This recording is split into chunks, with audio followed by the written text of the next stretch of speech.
Olá, meu amigo e minha amiga. Muita coisa importante acontecendo no Brasil, filas continuam a andar, prazos estão se esgotando e como é bacana a gente poder ter esse espaço aqui para poder compartilhar reflexões e análises das coisas que acontecem no nosso país e que afetam a nossa realidade concreta, né? Hoje já somos 915 mil pessoas inscritas e conectadas através do nosso portal. Quero agradecer a cada um de vocês que ajudam que o nosso portal seja cada vez mais conhecido e eu me sinto especialmente gratificado porque cada vez que eu abro aqui o nosso portal e vejo que o número de inscrições está subindo, é como se essas pessoas, como vocês aqui, me recebessem todos os dias para bater um papo.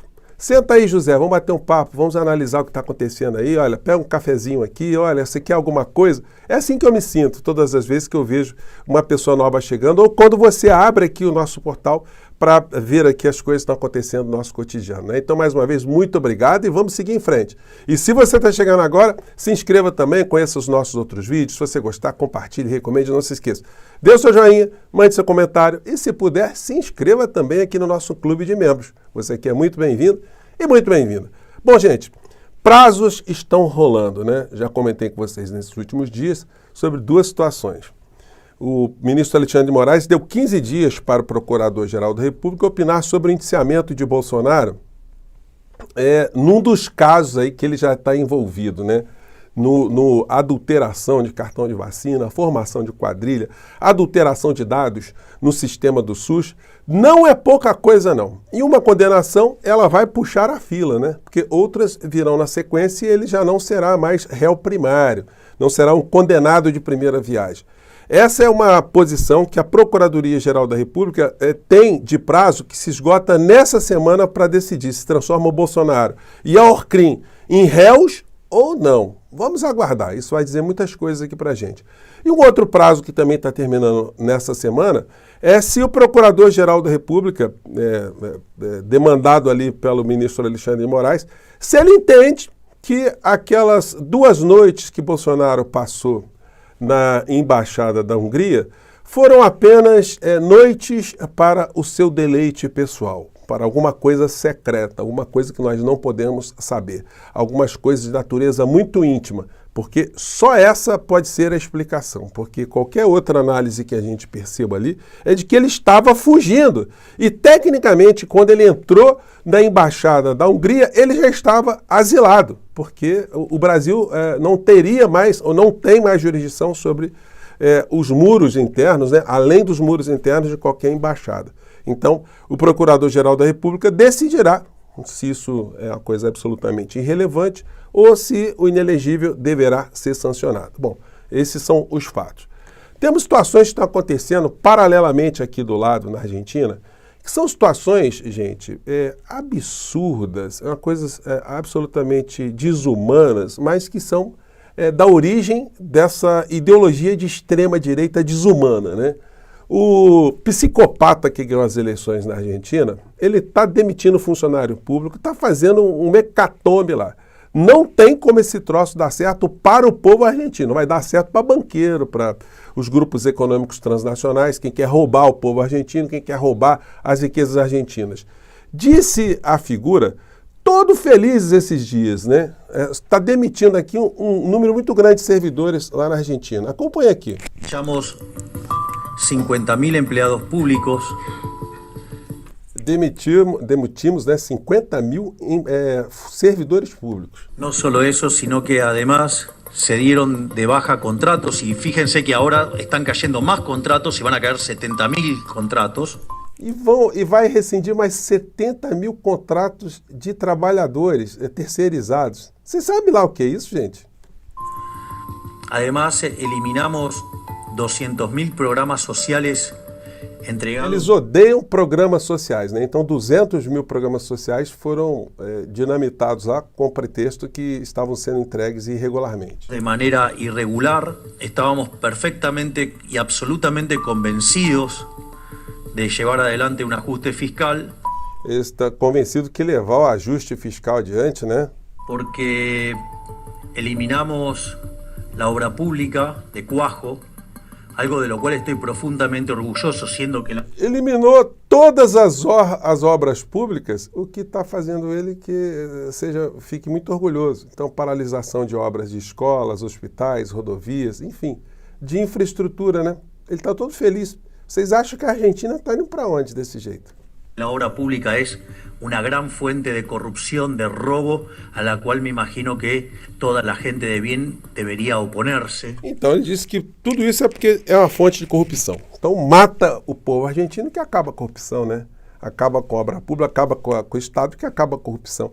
É o velho discurso de salafrário, de psicopata, de bandido a serviço de grupos econômicos, né? A gente teve aqui a figura do Paulo Guedes, que de um modo diferente fazia a mesma coisa, né? Isso aí para servir de alerta para todos nós, como nós temos que estar cada vez mais atuantes e militantes para que a democracia aqui no nosso país não recue. O governo Lula tem uma série de problemas, tem uma série de demandas, tem uma série de carências, tem uma série de promessas que precisam ser cumpridas também. E todos esses defeitos, na hora H, a gente acaba tendo que relevar, porque o abismo que está do outro lado é gigantesco. Mas dentro do nosso campo a gente tem que continuar também empurrando o governo para frente, colocando nossas críticas, mas com olho nesses psicopatas aí que estão doidinhos para criarem mais tumulto em todos os cantos e principalmente aqui no Brasil. O daqui do Brasil, o inelegível, né? O covardão, ele continua postando vídeos na internet achando que isso vai fazer com que o Poder Judiciário pegue leve com ele, né? Ledo engano, ontem ele fez aquela bravata, né? Vazou que ele disse que ia dar tiro, e que ele jamais seria preso, mas o que ele diz não se escreve, é só aquilo que se chama apito de cachorro, para estimular as pessoas mais insanas da sua seita a terem um comportamento cada vez mais agressivo, né? Mas na hora que a onça for beber água, ele vai ordeiramente para a cadeia, disso eu não tenho a menor dúvida. É só a gente acompanhar os acontecimentos dessa semana que vão sinalizar já algumas coisas muito importantes para a gente, né? Bom, coluna da Andréa Sadi, falando do governo Lula. Governo foca em estancar polêmicas de Lula e quer entregas boas para todo mundo para reverter reprovação. Olha só fazer entregas de bons programas, se esses programas também não chegam e não são debatidos e não alcançam a massa da sociedade brasileira, sobre a sua importância, eles acabam tendo efeito nulo, né? Porque é um grande problema, como diria o Chacrin, quem não se comunica se estrumbica. E mais do que isso, eu tenho cobrado muito aqui no nosso portal que a comunicação do governo Lula seja uma comunicação politizadora, não é fazer publicidade, botar propaganda no Jornal Nacional, botar na novela Renascer, no Big Brother. Não é essa a questão, isso não politiza absolutamente ninguém. Você está dizendo que você está cumprindo a sua obrigação de governante.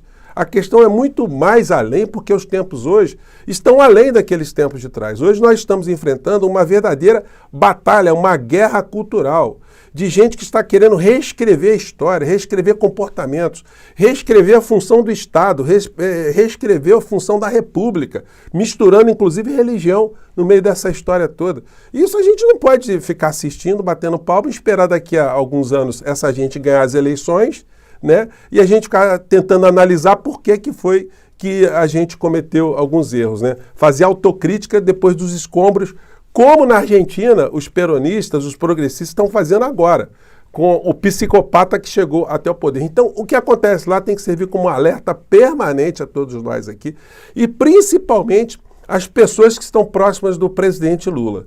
Porque se ele tem algum tipo de resistência de fazer lives, de passar por todos os canais, em todas as rádios, escutar, falar, politizar sobre os temas principais, essas pessoas que estão próximas de Lula têm a obrigação de arrastar o presidente para esse tipo de batalha. Porque senão ele está gastando energia à toa. E nós todos aqui estamos fazendo papel de coniventes se a gente não levanta essas questões, né?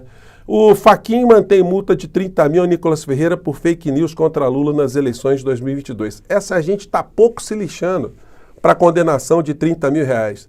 O enfrentamento tem que ser muito mais intenso, o combate tem que ser muito mais amplo e o governo e as forças políticas têm que estar no meio dessa história também. Porque eles vão nessas beiradas aqui, ó, eles estão tentando fazer espuma com questões de natureza pessoal, que eu sempre comentei aqui com vocês, que é a forma que eles usam para desmoralizar, descredibilizar o seu adversário político, né? escândalo envolvendo o filho do Lula. Então, enfim, tem uma história aí que o filho do Lula teria ameaçado ou agredido a sua ex-esposa, e ele está processando a mulher porque diz que essa é uma acusação infundada. Bom, vamos ter que aguardar o que a justiça vai dizer no meio dessa história. Não adianta especular agora. O que tem a ver um comportamento de um filho do presidente da República com a sua governança atual, né? Mas essa gente não tem escrúpulos. Essa é uma frente daquilo que a gente chama de batalha, guerra cultural. A outra está na mídia oficial, começa aqui. Por apoio político, o governo Lula libera a verba da saúde para cidades incapazes de fazer cirurgias. Então, o pente fino sobre o governo Lula, feito pela grande mídia, também é implacável. Ele vai ter que lidar com essa situação concreta, um parlamento que é majoritariamente conservador, de direita, de extrema direita, e com os grandes veículos de comunicação que formam uma grande base de opinião pública aqui no nosso país e que estão todos a serviço do grande capital, como na Argentina. Acabei de citar para vocês, o Milei está fazendo essas coisas na Argentina. Não pensem que ele está tendo a oposição dos grandes veículos de comunicação na Argentina, não. Estão todos com ele. E ele tem também redes de extremistas com ele que acompanham tudo nas redes sociais e estão batendo palmas para demissão de servidores públicos, para famílias que vão ficar sem um pai empregado, sem uma mãe empregada. Estão achando isso ótimo, a paralisação do Estado argentino. Enfim, quando eles acordarem, aí já estão todos dilapidados, né? Aí já será tarde demais, aí, enfim. A extrema-direita terá feito aí o seu desastre total, né? Bom, aqui no Brasil, outras situações rolando paralelamente, né? O jornalão O Globo aqui, não precisa nem dizer, né? Para o Globo não precisa poder judiciário. Eles dão a sentença aqui e terminou o assunto. O editorial de hoje diz: acusação contra Moro desafia a lógica e a realidade. Relator do processo de cassação do senador não encontrou motivos para desprezar o voto de quase 2 milhões de eleitores.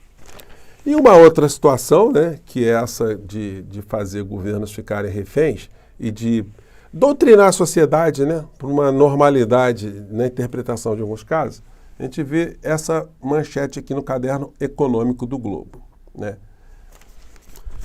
Meta na mesa. Tebet diz que superávit de 0,5% do PIB em 2025, previsto no arcabouço, está em discussão. Gente, vejam só, a meta é 0,5% do PIB. Vocês veem alguma provocação dos grandes veículos de comunicação dizendo assim: a meta para acabar com a fome no Brasil é até dezembro de 2025. A meta para acabar com o desemprego é até dezembro de 2025. A meta para acabar com a falta de saneamento básico é até 2025. A meta para reformar uma série de estruturas aqui no nosso país, para benefício do povo, é até 2025. Não, tem nada disso. A cobrança é só aquela cobrança que agrada pessoas como o Milei, que está matando o povo argentino, está assaltando o povo argentino, está deixando o povo argentino com fome, sem remédio, sem infraestrutura, sem absolutamente nada, para fechar o balanço no final do exercício em azul. Ele está fazendo isso na Argentina. Então, gente, é uma luta que não é uma coisa pessoal, é uma luta de classes mesmo, né? De interesses de classes. E as classes que nós pertencemos enquanto cidadãos, que a gente poderia chamar o clube, né? O nosso clube, não se mistura com aquele clube que está lá no topo da pirâmide. Aquele clube que está lá não deixa nenhum de nós passar na porta, né? E a gente tem que ter isso muito claro, porque se a gente não tiver noção que existem interesses que são jogados em sociedades como as nossas, né, e que são puxados cada vez mais para os interesses de quem está no topo da pirâmide, a gente fica aqui se digladiando e não ajuda a mudar absolutamente nada, né? É por isso que eu estou aqui. Gente, muito obrigado mais uma vez. Mais tarde eu estou aqui e vamos ver se a gente tem novidades aí nos próximos dias ou horas sobre essas filas aí, né? Pode ser que o Paulo Gonet dê uma decisão ainda hoje. Um grande abraço, até lá. Tchau!